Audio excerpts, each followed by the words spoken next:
Mr. President, Indonesia would like to exercise our right of reply to the statements delivered by Solomon Islands and Vanuatu, echoed by Nauru, Marshall Islands, Tuvalu, and Tonga regarding matters concerning Papua, a province of Indonesia.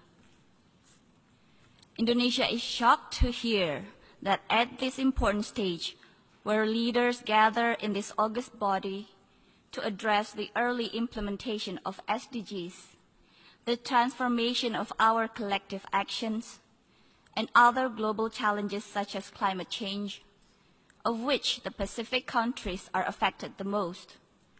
The said leaders chose instead to violate the UN Charter by interfering in other countries' sovereignty and violating its territorial integrity. We categorically reject the continuing insinuations in their statements. They clearly reflect an unfortunate lack of understanding of the history, current situation, and progressive developments in Indonesia, including in the provinces of Papua and West Papua, and also an unfriendly and rhetoric political maneuver. Their politically motivated statements were designed to support separatist groups in the said provinces, who have consistently engaged in inciting public disorder and in conducting armed terrorist attacks upon civilians and security personnel. Evidently, the statement made by those countries clearly violates the purposes and objectives of the UN Charter and the principle of international law on friendly relations among states, as well as the sovereignty and territorial integrity of states. I repeat, it is a violation of sovereignty and territorial integrity of states. It is highly regrettable and dangerous for states to misuse the United Nations, including this August Assembly. These countries are using the General Assembly to advance their domestic agenda and for some countries to divert attention from political and social problems at home. The said countries are also using false and fabricated information as the basis of their statement. The conducts of these countries undermine the UN Charter and are detrimental to the credibility of this Assembly. Mr. President, Indonesia's commitment to protection of human rights is unquestionable. Indonesia is a founding member of the Human Rights Council.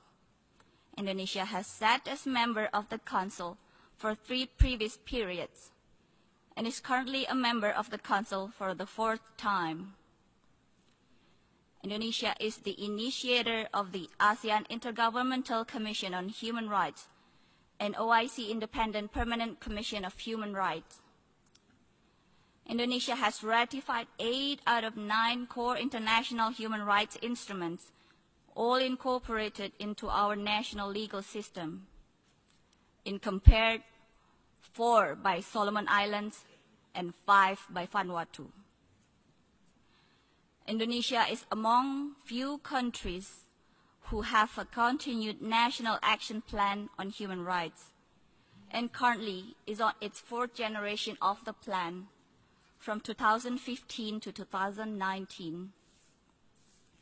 Indonesia has an active and robust National Commission on Human Rights since 1993, vibrant civil society and free media.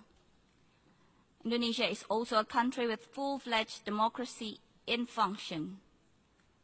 With such a vibrant national democracy, coupled with the highest commitment to the promotion and protection of human rights at all levels, it would be nearly impossible for any human rights allegations to go unnoticed and unscrutinized.